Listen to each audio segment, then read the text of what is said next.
At least I'm talking about fashion-wise with Kevin Lee, the Motown Phenom, who joins us now on the TSN MMA show. How are you, Kevin? What's going on, my man?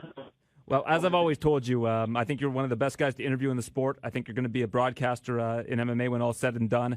But you know what? I'm going to change things up with you a little bit today. What I want to do is, instead of asking you a bunch of questions and hearing the sound of my own voice, I'm just going to throw topics out at you, and I want you to have kind of a sounding board here. Are you up for that? Okay, yeah, let's do it. I'll take the compliment, too. I appreciate it. All right, well, let's go with subject number one. We got Poirier versus Gaethje. You know, I look at that fight. It was a fun fight. They did exactly what the fans expected them to. Gaethje went out there, put his brain on the line, but when I see it as is Poirier really championship level material? I don't know. I don't think he really answers a lot of questions that people have about the top of his division.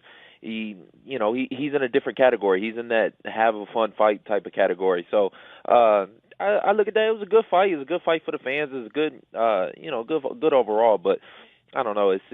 I wasn't too impressed by it. Who gets the next shot at Khabib? Oh, I'm taking that. I'm gonna get in where I fit in. I'm gonna squeeze in there. Like I said, I think the X factor is Conor McGregor. He's kind of sitting on the outside. You don't know when he's coming back. If he's want to do November, September. But either way, I think he's avoiding that fight like the plague. He's avoiding all the fights against us top dogs. But I'm not afraid. I've been calling out Khabib for many years now, and I think after this one, after I beat him worse, or after I beat Barboza worse than he did, it'll be the rightful. It'll be the rightful fight to have.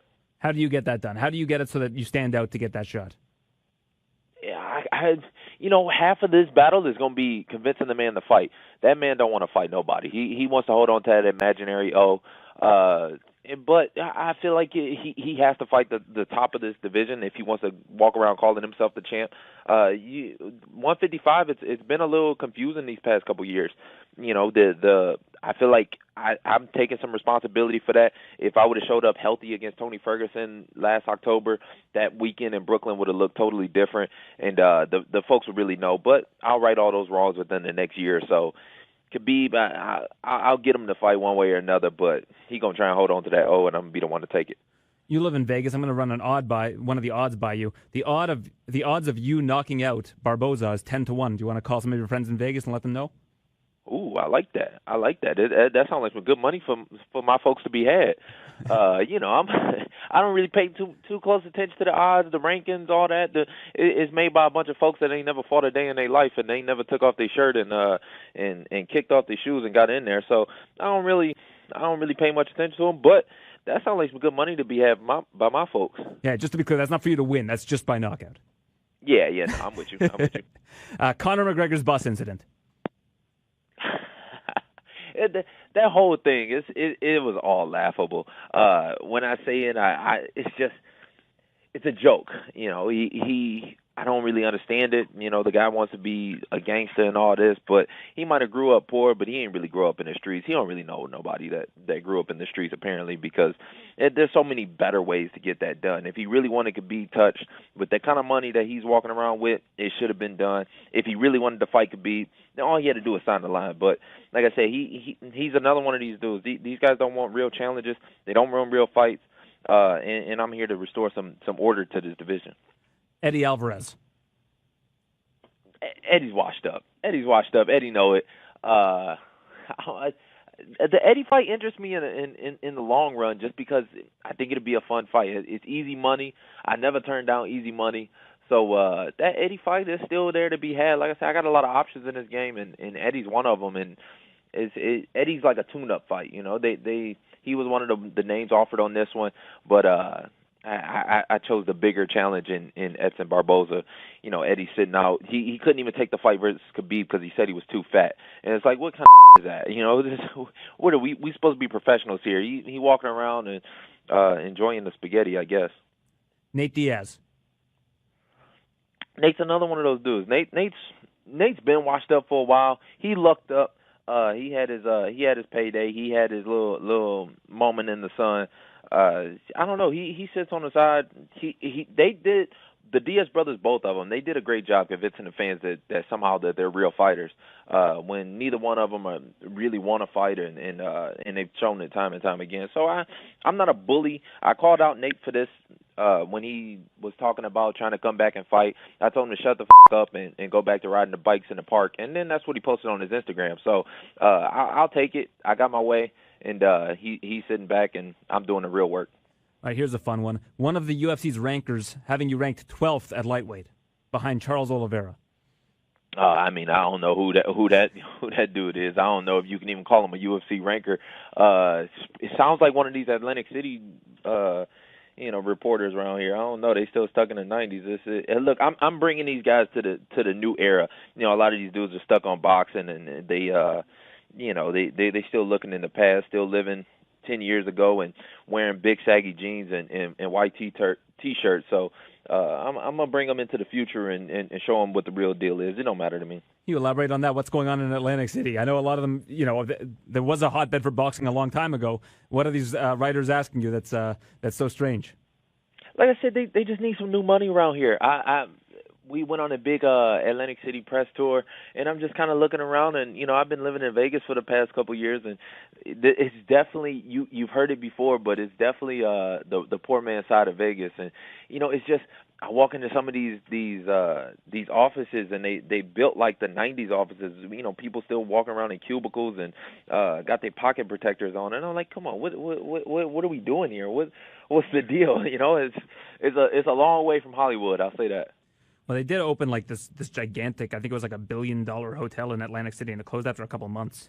They did try bringing some new money in. Yeah, I can believe that. It's just that the folks around here are still stuck on it. Like I said, I talked to a couple of the reporters, and he still was kind of stuck on Mike Tyson, and he wanted to talk about Arturo Gatti, and it's just like, come on, man, these dudes don't even, that's another era. We in the new era. Like talk about something relevant, really. Speaking of the rankings, Ally Akinta moving up in the rankings after loss to Khabib. Yeah, I mean, I think that was it's probably warranted. He took that fight. He looked decent. He did what I thought that he was going to do. He showed the holes in Khabib's game. I didn't think he stood a chance of winning. I don't think many people did. It just was too much to ask for. He was going up from fighting a 3-rounder against a kickboxer. So how much wrestling did he do? He didn't really prepare. He still ended up showing some great holes in Khabib's game that I knew had been there for a while that shocked a lot of people. So yeah, he probably should. I think Al's definitely he's a better fighter than people give him credit for. It's just that he don't even know it. He sit on the side and he's been selling homes for the last 2 years. He ain't even been a pro fighter. So I don't give him much credit for the win, but he did his thing. Is Frankie Edgar getting back in the octagon too soon? Yeah, and that's speaking from a Frankie fan too.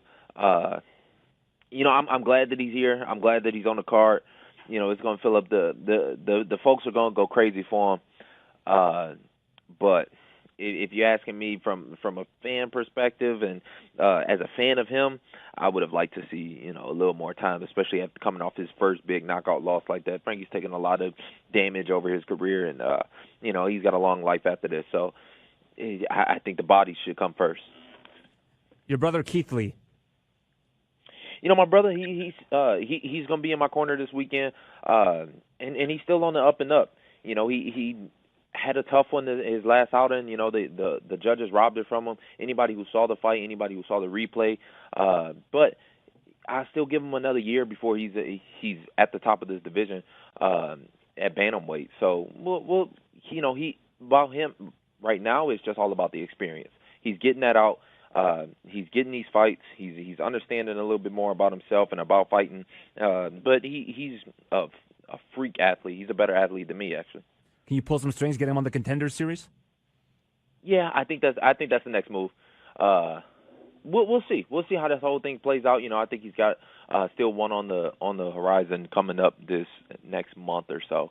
I don't know. I'd have to ask him, but he's still on it.